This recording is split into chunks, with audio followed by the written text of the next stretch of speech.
안녕하세요. 기발의 진행을 맡은 이경환 목사입니다. 어느덧 기발의 네 번째 시간이 되었습니다. 오늘은 저희가 특별히 김경 목사님과 시국의 이노아 선교사님과 함께 좌담의 형식으로 오늘의 진행을 해보도록 하겠습니다. 안녕하세요, 목사님. 예, 반갑습니다. 반갑습니다. 어느덧 기발의 네 번째 시간이 되었습니다. 어떻게 그동안 건강하게 잘 지내셨는지요? 예, 잘 지냈습니다. 네, 감사합니다. 네. 특별히 저희가 오늘은 시국의 이노아 선교사님 함께 모시고 좌담을 진행할 예정인데, 선교사님 만나서 반갑습니다. 네, 안녕하세요. 예, 처음 나오셔서 굉장히 긴장도 되고 떨리기도 하실 텐데 편안한 마음으로 해주시면 감사드리겠습니다. 네, 이 시간 잠깐 저희가 안디옥 교회에 대한 영상을 잠시 보도록 하겠습니다.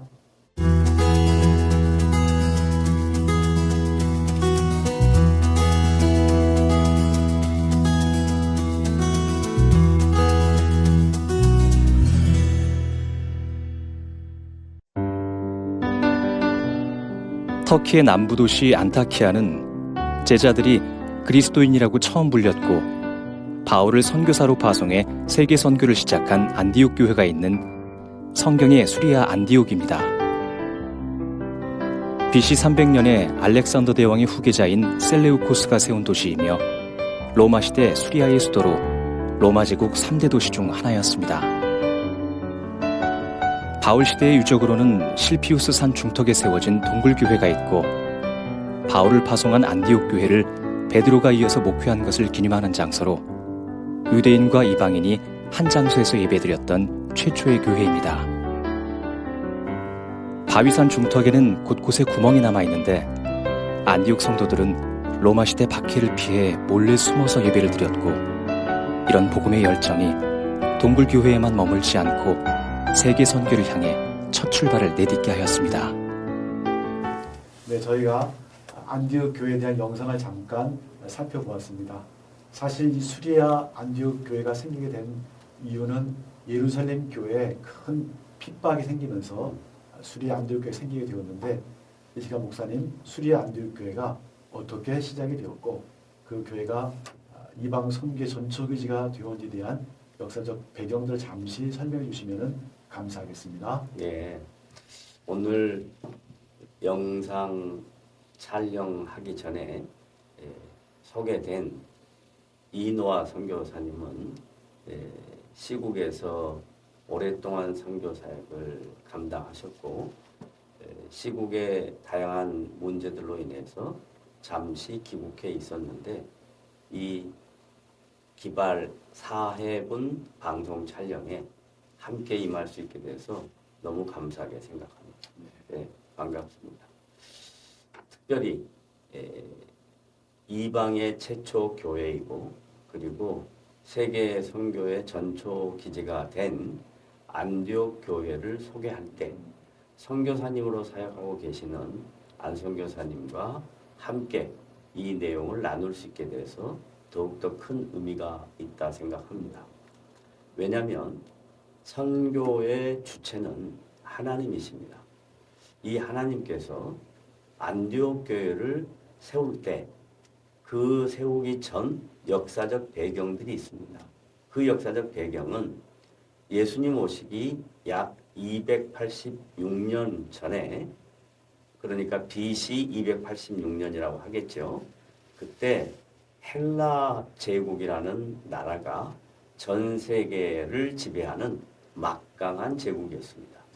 거기에 알렉산더 대왕이 통치하고 있었는데 이 알렉산더 대왕의 통치 기술 중에 하나가 다른 이민족들을 어떻게 잘 통치할 것인가 하는 내용에 있어서 이분은 여러 가지 다양한 방법을 사용했는데 그중 하나가 유대인들에 대한 문제였습니다. 유대인들은 다른 민족과 달리 공동체의 개념이 매우 강했습니다. 유대인들이 공동체 의식이 강했다라는 의미는 선민의식이 강하다라는 말로 바꿔 설명할 수 있습니다. 여기서 말하는 선민의식이란 하나님께서 세상의 많은 민족 중에서 자기 민족들을 특별히 구별시켰다. 그래서 우리는 하나님의 통치를 받고 사는 백성들이다라는 개념입니다. 그런 유대인들의 선민의식과 공동체적 성격은 어떤 어려움이 와도 흐트러지지 아니하는 특징이 있었습니다. 그래서 BC 286년 헬라 제국의 알렉산더 대왕이 디아스포라라는 정책을 유대인들에게 실시합니다. 그러니까 유대인들은 전 세계 어디로 가서 살아도 아무런 제재를 받거나 문제가 되지 않았던 것입니다. 그런데 예루살렘에서부터 안디옥, 수리아 안디옥이라 하는 곳까지 약 400여 킬로 되는데 거기는 도보로 움직일 수 있는 곳입니다. 그래서 많은 유대인들이 안디오커스라고 하는 도시에 가서 공동체를 이루며 살게 되었습니다. 그들은 공동체를 이루며 살 때 특이하게 다른 민족과 달리 회당이라는 장소적 개념, 특별히 이 회당은 하나님의 임재의 장소라고 생각했던 것입니다. 구약의 회막, 성막, 성전이라고 했던 그 개념을 다른 나라 가서 살지라도 하나님이 임재하는 곳으로 시나고그라는 그런 회당을 만들었습니다. 그래서 거기에서 유대인들은 서로 공동체적 성격을 유지하게 되었고 율법을 같이 나누고 배우고 낭독하고 그렇게 했던 것입니다. 그것이 곧 자녀들에게, 자손들에게 이어지는 신앙교육의 내용이기도 했죠. 그러다가 이제 예수님이 이 땅에 오십니다. 그게 BC와 AD의 구분점이잖아요. 그런데 예수님이 오시는 그 때를 갈라디아 4장 4절에 보면 때가 차매 하나님께서 그 아들을 보내시고 라는 말씀이 있는데 여기서 말하는 때라는 의미가 매우 중요합니다. 보통 이 때를 시간적 개념으로 이해하는 것이기보다는 하나님의 구원 역사의 때라고 이해하는 것이 성경적 개념입니다. 그래서 보편적으로 헬라어의 시간이라는 단어를 두 가지 용도로 사용하는데 첫째는 크로노스라는 일반적 시간입니다. 그리고 두 번째 카이로스라는 시간은 하나님의 구원 역사의 관계에서 사용할 때 카이로스라는 단어를 씁니다. 그래서 하나님의 때라는 것은 로마 제국이 이제 왕성할 때인 것입니다. 그때 복음이 이 세상에 들어오는데 일반적으로 전 세계 역사를 살펴보면 모든 제국은 제국의 흥망성쇠가 약 300년 정도로 바뀌게 됩니다. 그래서 헬라 제국이 로마 제국에 의해서 무너지고 로마가 전 세계를 지배하는데 전 세계를 지배했던 로마의 막강한 힘은 군사적 힘입니다. 그리고 세상이 말하는 세상적 가치와 권력에 의해서 움직여지는 것이 로마의 힘입니다. 예, 목사님. 역사적으로 볼 때 우리 강대국들을 많이 보게 되는데 성경에 나와 있는 애국, 또 아수르, 바벨론, 메데 파사, 그리고 지금 말씀하신 헬라, 그리고 이제 곧 말씀하신 로마까지 오게 되었는데 수많은 그 강대국들이 있었음에도 불구하고 하나님께서 왜 여러 강대국들 중에서 헬라를 지나서 로마였을까? 좀 설명을 좀 부탁드리겠습니다. 네, 매우 중요한 의미가 담겨져 있는데요. 일반적으로 역사학자들이 이런 평가를 합니다. 모든 길은 로마로 통한다 라는 말이 있고요. 그 다음에 로마의 통치 기간, 매우 전성기였던 시대, 그걸 팍스 로마라고 하죠. 약 200년 이상 로마가 전 세계를 통치할 때 그 힘은 막강했습니다. 앞에 언급했던 여러 애굽으로부터 시작해서 헬라 제국까지 모든 제국들이 로마처럼 전 세계를 지배하지는 못했습니다. 로마만큼 전 세계를 지배한 제국이 없었거든요.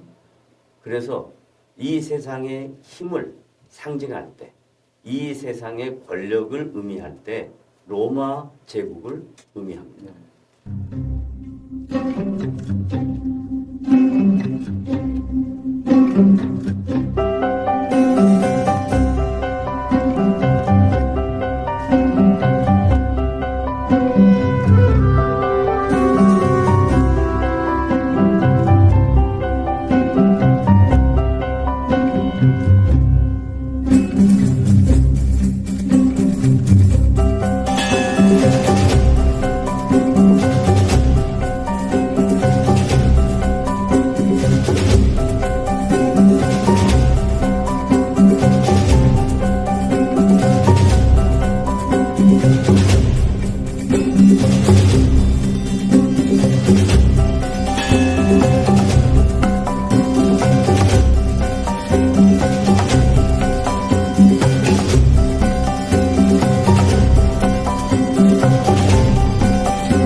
그러면 로마 제국은 세상의 힘입니다. 기독교는 세상의 힘으로 세워지는 것이 아닙니다. 하나님의 나라는 세상의 방법으로 세워지는 것이 아닙니다. 기독교는 하나님이신 예수 그리스도가 이 땅에 인간의 몸으로 오신 인카네이션, 성육신 사건. 다른 말로 표현하면 하나님이 신이신 분이 인간이 되신 겁니다. 낮아지신 겁니다. 가장 비천한 모습으로 비하라는 표현을 씁니다. 이것이 이제 기독교 정신이거든요. 이 기독교 정신은 십자가의 정신이 가장 기본입니다. 그런데 세상 사람들은 이 십자가 정신을 이해하지 못하죠. 예를 들면 사도 바울이 그 시대에 가장 성행했던 여러 가지 무역, 상업 등등 성행했던 도시인 고린도 지역의 성도들에게 고린도전서 1장 18절에서 십자가의 도가 어떻게 설명하냐? 구원을 얻은 우리에게는 능력이지만 세상 사람들이 볼 때 로마 제국의 힘에 의해서 살아가는 세상적 가치를 갖고 사는 사람들에게는 미련한 것이라고 이야기합니다. 그러니까 미련하다라는 것은 쓸모없다, 가치 없다, 의미 없다라는 뜻이고 십자가의 도가 하나님의 능력이라는 것은 하나님의 힘으로 한다라는 겁니다. 사람들의 방법으로 이루어지지 않는다 하는 것이 기독교와 세상의 가장 큰 차이입니다.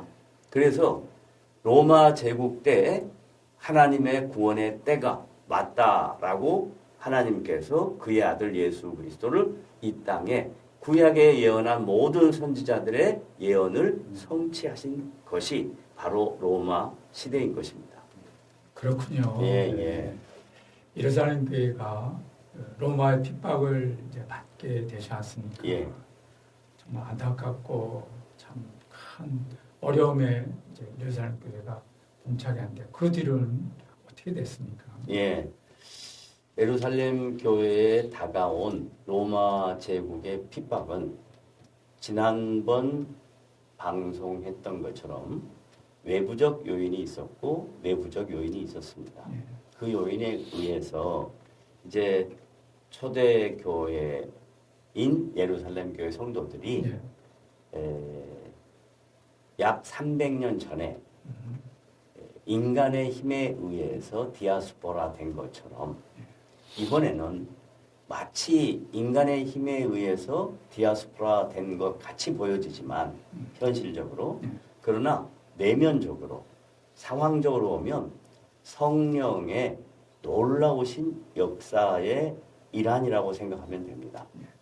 왜냐하면 복음이 예루살렘 교회만 정착돼 있어서는 안 되거든요. 그렇죠. 왜냐하면 예수님이 승천하시면서 마태복음 28장 18절부터 20절 아시는 것처럼 모든 민족에게 나아가 제자를 삼아야 될 일이 있단 말이죠. 그것은 명령입니다.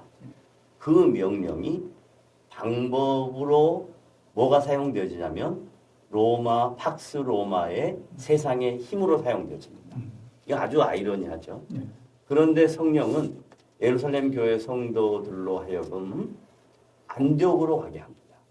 300년 전에 안디오코스에 가서 자기 선조들이 살았던 곳, 회당이 있는 곳, 그곳에 초대교회 성도들이 또 가게 됩니다.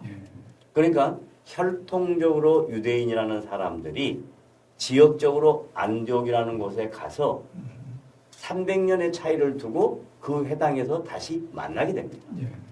그런데 거기에 복음이 들어갔죠. 성령의 놀라운 역사가 이루어집니다. 그래서 거기에서 예수 믿는 유대인들이 생기는 거죠. 뿐만 아니라 안디옥에 살고 있었던 이방인들은 하나님을 전혀 모릅니다. 특별히 복음에 대하여 들어보지를 못했습니다. 그런데 성령께서 놀랍게 역사해서 안디옥에서 이방인들이 예수를 믿게 됩니다. 그러니까 이방인과 유대인들이 적대심을 갖고 살아갈 수밖에 없었던 그런 가치관이 형성되어 있었는데 복음 안에서 하나가 되는 겁니다. 그래서 사도 바울은 갈라디아서 3장 28절에서 너희는 헬라인이나 유대인이나 자유자나 종이나 남자나 여자나 그리스도 예수 안에서 하나라고 강조합니다. 이것이 복음이 갖는 매우 중요한 특징이죠. 그러니까 그 시대에 유대인과 헬라인은 원수지간이었죠. 그 다음에 자유자와 종은 신분상 함께 지낼 수가 없었던 것입니다. 또 남자와 여자가 약 2000년 전이지만 마치 우리 조선시대처럼 유별했습니다. 특별히 여자는 별 의미가 없는 것처럼 느껴졌던 시대였단 말이죠. 그런데 사도 바울은 그리스도 예수 안에서 인종, 그 다음에 능력, 자격, 성별 아무 문제가 되지 않는다. 예수 그리스도 안에서 하나다라는 것을 강조하거든요. 이게 복음의 독특한 특징입니다. 그래서 이제 안디옥 교회로 간 예루살렘 교회 성도들이 이렇게 구성되죠. 헬라파, 그러니까 이방인 유대인, 그리스도인, 그 다음에 유대인 그리스도인, 이들이 교회 공동체 안에서 하나가 되는 거예요. 이게 바로 성령이 하신 일입니다. 그럼 왜 성령께서 이렇게 놀라운 역사를 일으키셨는가? 그것은 전 세계의 선교의 전초 기지로 안디옥 교회를 세우신 거예요. 그래서 안디옥 교회에서 전 세계로 선교사들이 나갈 수 있는 기초를 마련하게 된 것입니다. 그리하여 선교학자들은 안디옥 교회를 최초의 이방 교회인 안디옥 교회를 세계 선교의 전초 기지라고 부릅니다. 네, 정말 안디옥 교회는 성령님이 전적으로 세우신 교회네요. 그렇습니다. 네. 그러면 안디옥 교회 이렇게 교회인들도 이제 생겨지고 그 그곳에 지도자가 필요할 것 같았는데 어떻습니까? 예, 그렇죠. 교회는 성도들의 모임입니다. 네. 그리고 신앙의 공동체인 교회가 성도만 있어서는 안 되죠. 네. 성도를 말씀으로 이끌어갈 영적 지도자가 필요하죠.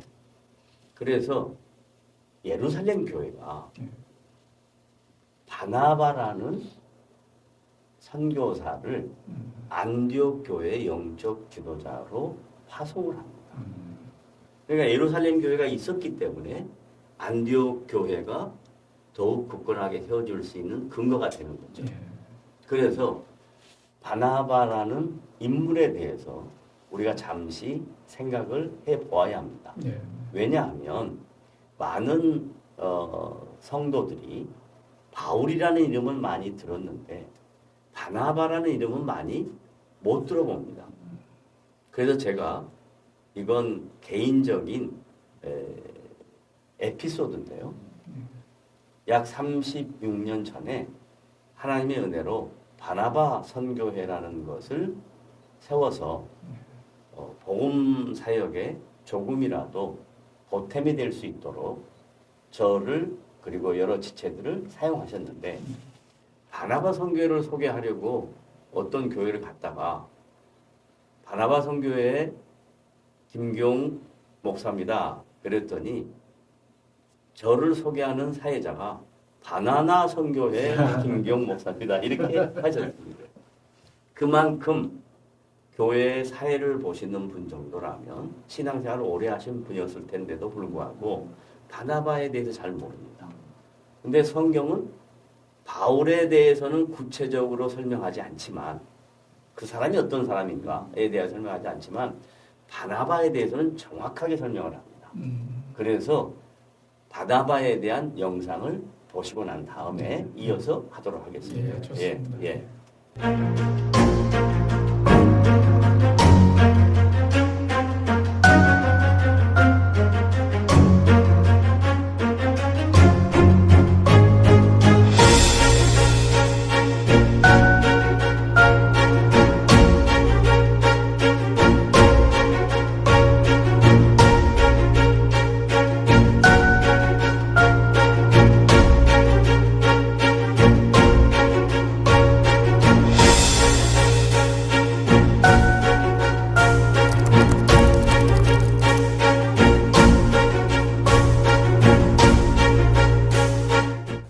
영상에서 보였듯이 바나바라는 사람을 크게 두 가지로 나눕니다.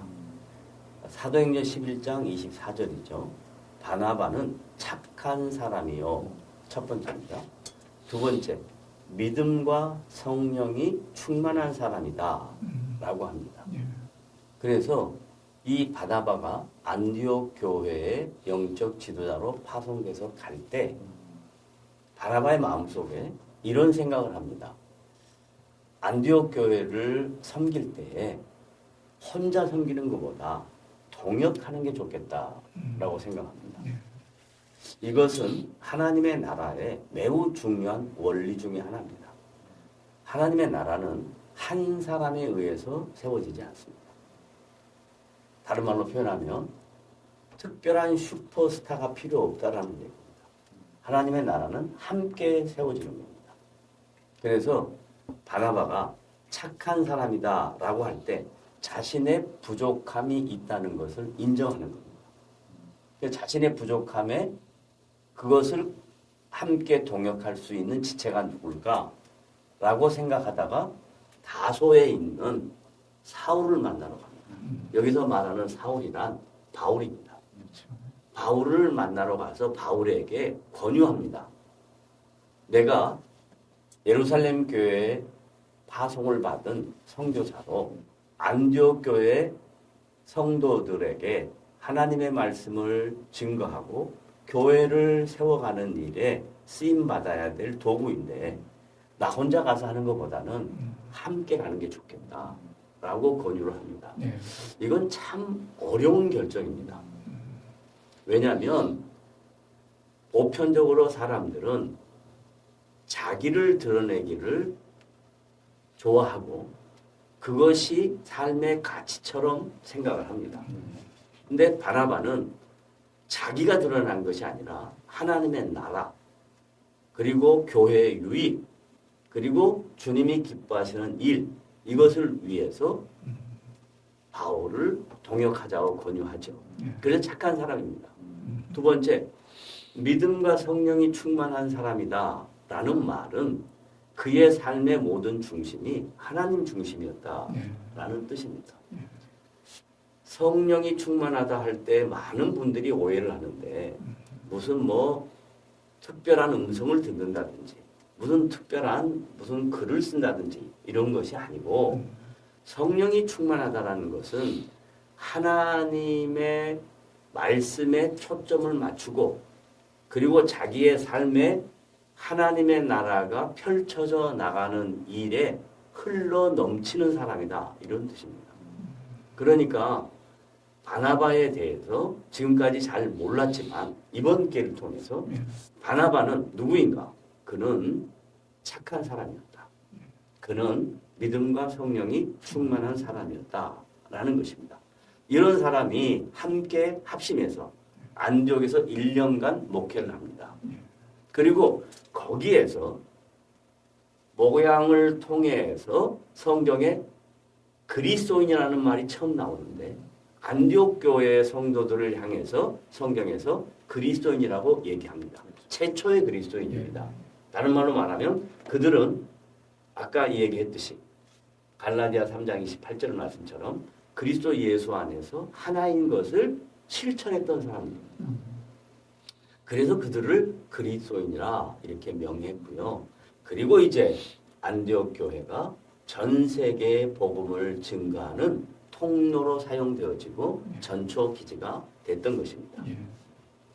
목사님 말씀을 통해서 바나바에 대해서 더 자세하게 새롭게 또 이렇게 이해를 하게 되나요? 그러면 안디옥 교회가 세계 선교의 전초 기지로 이렇게 쓰임 받게 됐는데 어떻게 해서 그렇게 세계 선교의 전초 기지로 사역하게 됐습니까? 예, 이제 최초의 이방 교회인 안디옥 교회는 사도행전 1장 8절에 오직 성령이 너희에게 임하시면 너희가 권능을 받고 예루살렘과 온 유다와 사마리아와 땅 끝까지 이런 내 증인이 되리라 그렇게 하셨잖아요. 그러니까 이제 주님의 명령을 교회가 순종해야 되는 거예요. 그게 교회의 본 모습입니다. 그렇죠. 그러니까 교회는 선교를 해야 된다라는 그런 등식으로 생각하지 말고 하나님이 교회를 세우신 것은 하나님의 나라가 확장되는 일에 도구로 쓰시겠다 이런 뜻입니다. 혹자는 선교를 해야 교회가 부흥한다 이렇게 이야기합니다. 그러면 선교는 교회의 부흥을 위한 수단이에요. 이건 성경의 내용하고는 의미가 다르죠. 성경에서 가르치는 바는 성령이 임한 이유가 뭐냐면 땅 끝까지 나가서 복음이 증거되어지고 죽었던 영혼들, 하나님을 알지 못했던 죄인들, 그들이 하나님의 형상으로 회복되고 하나님의 자녀가 되고 구원을 얻게 되고 하나님의 나라가 확장되는 것이 성경에서 가르치는 성령 강림의 가장 중요한 목적이거든요. 그래서 이제 안디옥 교회는 그런 그리스도인으로 세워진 성도들이 주님의 뜻에 순종하기 위하여 또 사도행전 1장 8절의 말씀에 순종하기 위해서 선교를 하려고 합니다.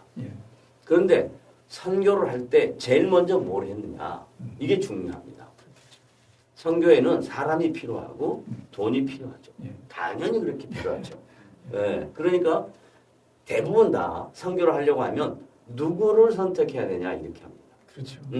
그럼 돈은 어떻게 해야 되냐? 펀드레이징은 어떻게 해야 되냐? 이렇게 합니다. 그런데 그것은 후차적인 것이고요.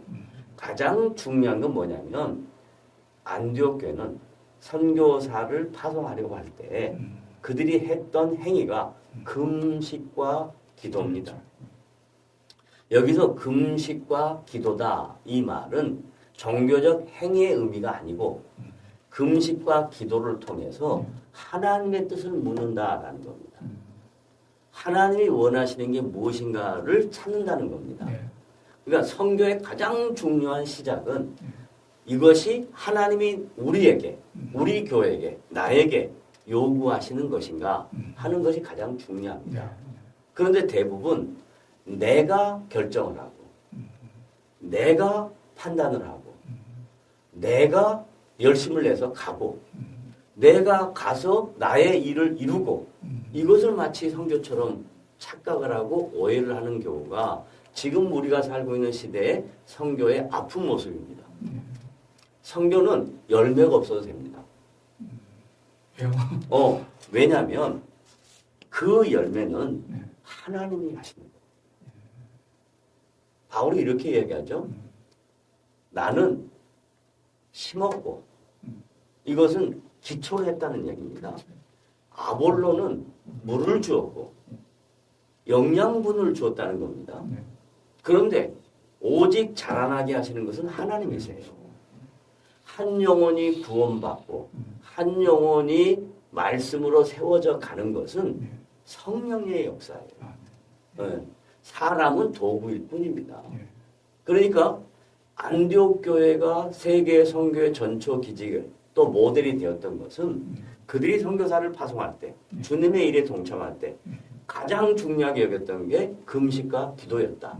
모든 포인트를 초점을 하나님께 두었다. 이런 뜻입니다.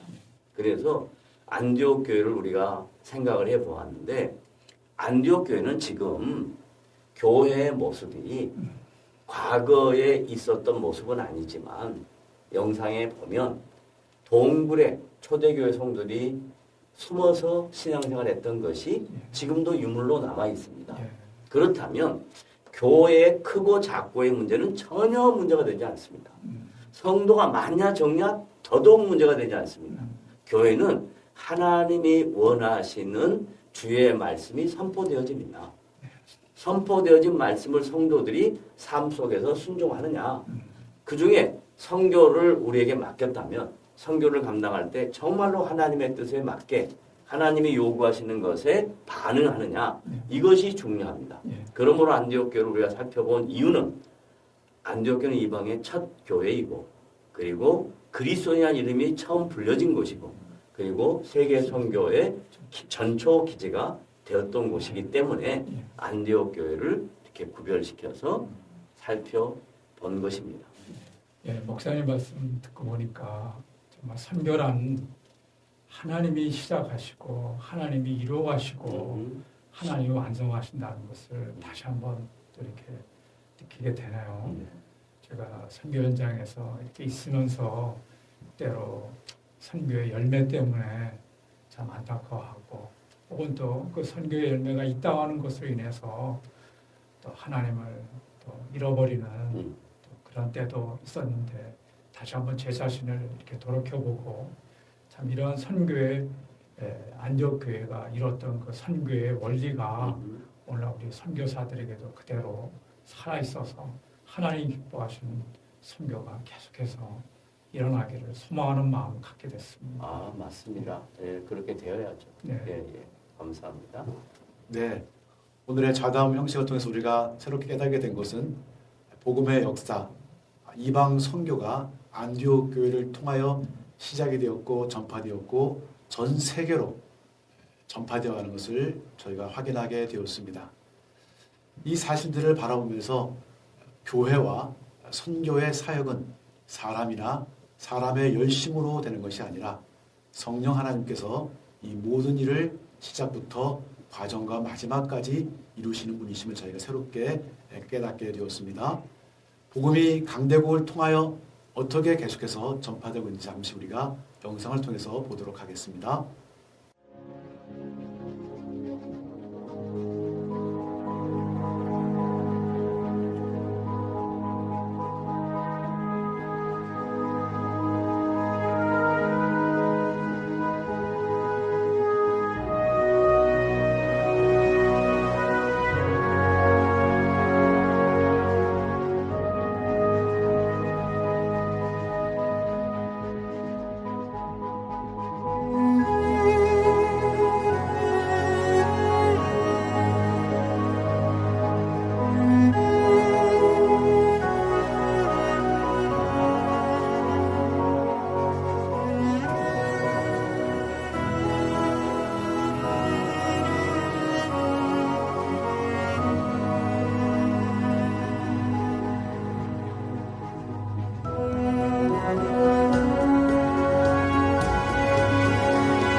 네, 복음이 전 세계로 전파되는 역사를 저희가 영상을 통해서 잠깐 살펴보았습니다. 이 복음의 역사, 선교의 역사가 아시아가 아닌 유럽으로부터 시작되어지는 것을 성경이 우리에게 보여주고 있습니다. 성경은 왜 우리에게 아시아가 아닌 유럽으로부터 복음이 전파되기 시작했는가? 이 사실에 대해서 우리 다음 시간 함께 살펴보는 시간을 가지도록 하겠습니다. 그동안 시청해 주셔서 감사드립니다.